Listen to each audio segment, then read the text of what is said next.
So what's happening today is that the lambs are going down the concrete here, out into the field, so that we can heptivac dose and some mineral drench. One out.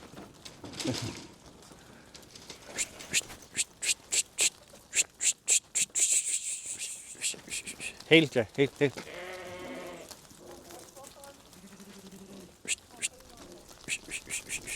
Heel, heel, heel, heel, come behind.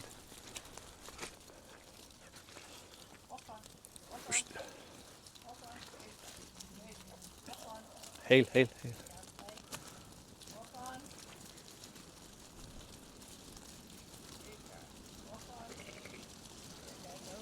Heel, heel.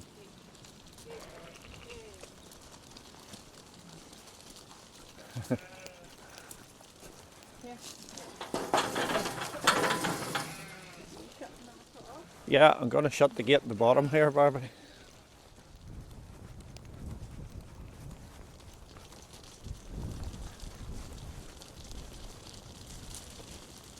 Everything's enjoying a bit of a run round today. Sit, Jay, sit. Now this morning we've the sheep in and we are dosing with our heptivac P. And we'll have them in the race here. And they're also getting a mineral drench. Agroloids mineral drench is what we are using here. We're using it up. And that's them sorted out once that's done.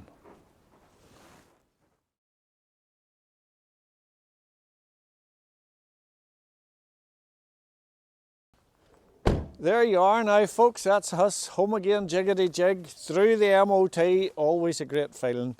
So, and Barbara tells me that the mealman has arrived, Joseph Walls, and the sheep are needing mealed up. So there you are, get the old duds back on again. Now, this week's story is from two farmers, John Bailey, Grey Abbey, and Leslie Finlay, just outside Kircubbin there. And those two boys are relating their stories. Again, this is a Plough On project which I recorded for the Plough On group, retired farmers in Kircubbin. So that's what's on next. So here we go. Way to get my old duds on here. Now I forgot to say to you, this Tuesday coming, which is the 6th, and it's about 1:30 or 2 in the afternoon, I'm going to Rafferty Presbyterian Church, where there's a retired folks group there. I think there's about 60 go, somebody said. So they get a bowl of stew and a little nibble of something, and then someone does a little bit of entertaining or whatever. So it is me this week, and I'm doing this shipwreck of the wild deer story. I did it the other night for the Farmers Union up at Harrison's. So that's where we're going, Rafferty Presbyterian Church. If you look up their website, you'll see the afternoon meeting, whatever time it's on Tuesday the 6th. And I will be there telling that farming story of the shipwreck of the wild deer. Immigrant ship went down out off Cloughie here, 200 folk on board and 50 crew, and they were all rescued. And then we'll follow the life of one of the farmers on it, Willie Watson, who was heading to New Zealand, and we'll follow his life story. So there you are, that's Rafferty Presbyterian Church. I think it's about 2 o'clock or 1:30 or thereabouts. Look up their website and you'll see. On the 6th. See ya. I better get the meal out to these woolies. Look at that, isn't that nice stuff? U-crunch, they'll call it. Come on now, girls.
Leslie was telling you there about the making of the kelp. Aye. They gathered the seaweed on some of the islands out there, and there was a kelp house. Now, it's way before my time. It was probably in the 80s, 1800s. And they gathered it and they heated it. Right. They had fires and they heated it, and they got a residue out of it. And they catched that residue and got it into blocks. It seemed to set in wee blocks. Right. They had blocks made, and they sent it off to Scotland to some of the pharmaceutical crowds. Right. Because it was very, very high in iodine. And wherever them times I hadn't got a lot of chemicals, but they used this for the iodine.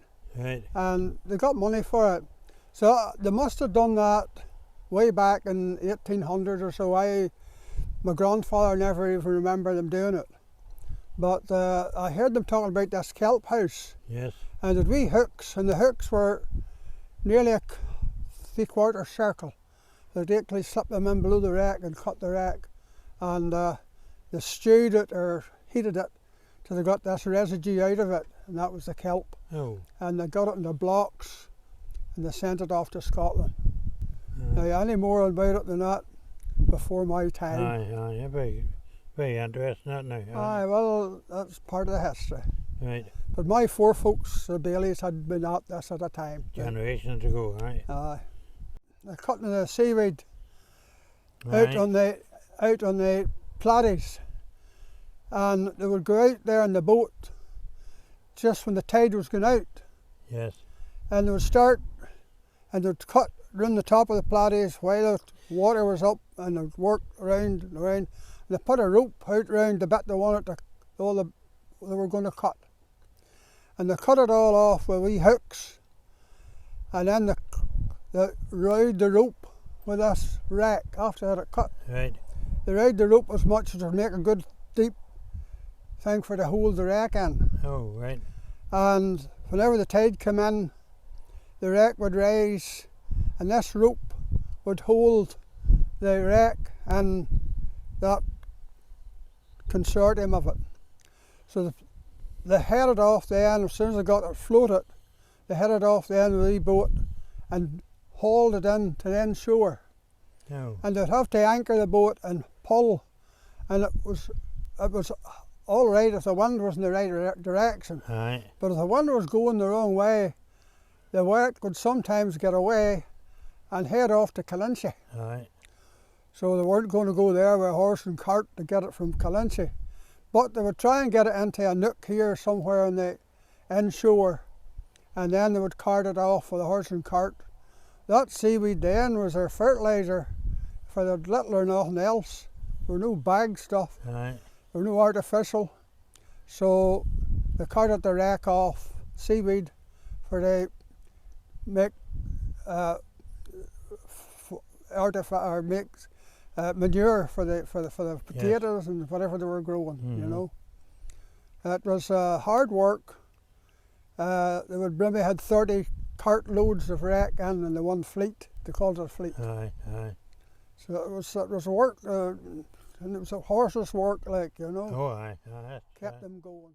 My early days at home, when I was maybe 8 or 9, neighbours, there was no television then, and neighbours would come in maybe an odd night and spend an hour, and they just opened the back door and walked on in. But I used to hear my grandfather saying it, and the winter time he would jump on the horse's back up in the yard and come down to the water's edge here and walk on out.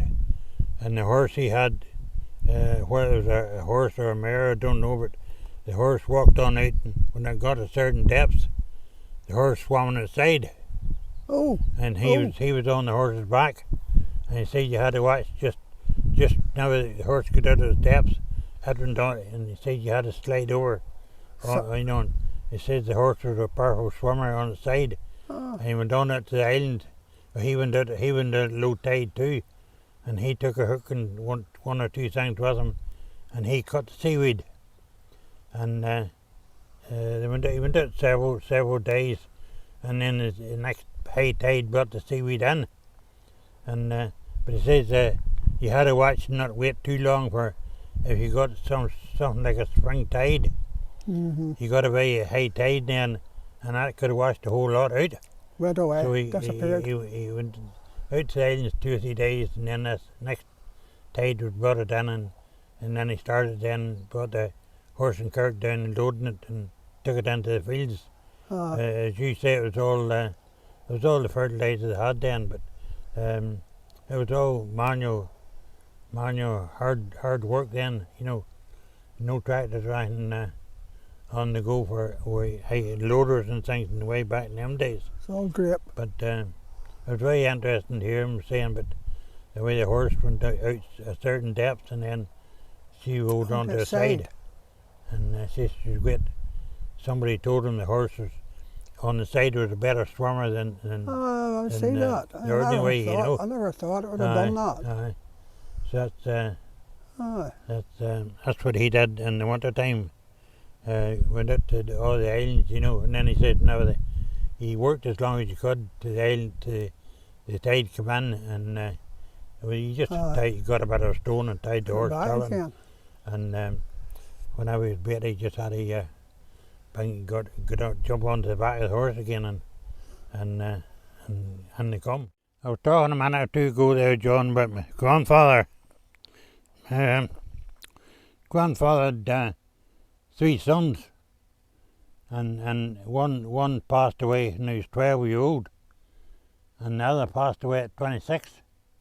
Yes. And my father passed away he was called home at 32. I was only a year and a half when my dad died, so mother had it tight enough, and my grandfather, he was spared to the 3 of us of a family, my brother and sister, and he was spared to were all married and settled down before he was called home. But when my father died, he was he was sort of ready for retiring, and Dad died, he had to start in and work again until we get up a bit. And I mean, my mother waking us probably about 10 to 6 in the morning to go out and milk. My brother and I milked 5 cows every morning with a hand. It was all hands. Before the milk machine come in.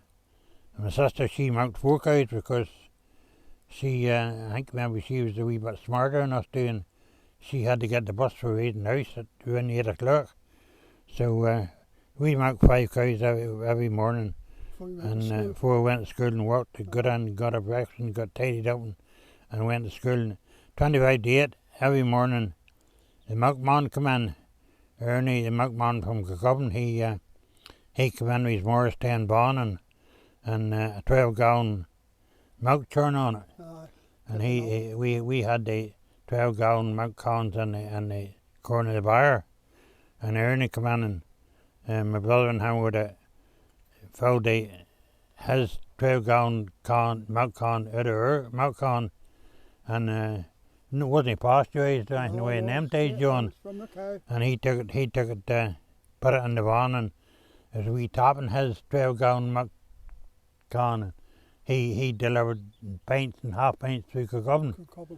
And I always say that's why the Kircubbin folk live so long, because they got the good farm milk, fresh milk. Straight from the and you wouldn't get away with that now, John. No, it's all pastured, but he got the straight milk coming from the cow, but it was all hard going, you know, way back in them days, and there was no such luxury. But we got through, and the good Lord spared us too. You were saying there about the man coming in. It might have been Sammy Moore. The man Moore had us milk round in Kircubbin. Aye. But anyway, there was another man from Newton Ards just to come down to get milk from my father. Right. But he half filled the milk can with water before he put the milk in it. I don't know. There would have been too much cream on the top of the milk they got in Newton Ards. So this was the things that would have happened in them times, you know, but he was quite happy to put a lot of water in the milk can before they put the milk in it. It was unbelievable. He was selling skim milk and that way of going. Nobody visits in each other's homes now. You know, with television, that has spoiled things. We lost connections or relations now. That's right. You know, Just to be, I remember even in our house, they would have gathered in, maybe for a bit of music and one thing or another, aye. and they would have had a great party for a couple or 3 hours, maybe on a Friday or a Saturday or one night of the week, maybe, you know. There was a night set and the musicians and that would have called in and they would have had a night, and my mother would have had a great spread for the table, and we all had a bit of fun and it was great entertainment. But of course, the televisions at the end time was just about coming in, and once, as you say, once they come in, that more or less hit it. The only other thing we have now is the telephone, and you pay so much a month and you talk for the whole, talk as long as you want, 24/7 nearly, and it's more or less free, so you can talk away. So I have 3 or 4 people at the phone during the week, just for a wee bit of a chat. You know? I mean, in my young days, on a Saturday evening after you got your tea or whatever you're getting, you had to get your shoes and all clean for Sunday. Absolutely. You weren't allowed to clean shoes or anything like that on a Sunday morning. Yeah, everything had to be ready. I don't think we were just as strict as that now. You weren't asked to go to Sunday school or church. It was just a habit, and you just went. Every Sunday that was the place to go, you know. But things, sorry to say, things have all changed. Now it's what the word, John, you know. On the Sunday morning there, you'd had to wash up extra clean. That because you're going to church or going to Sunday school. And you wash the face. And you'd go and mother would say, it's no half wash, go back and wash it again. So you'd wash it about 3 times before you were ready to go to Sunday school. You had to do it about 3 times. And one time, she said, Mum, look, she said, Mum, there's a hole in the dishcloth, the face cloth. So she had to get a new face cloth, there was a hole in the wash wasn't right, you know. Very good. Oh, There we are, John, that's it.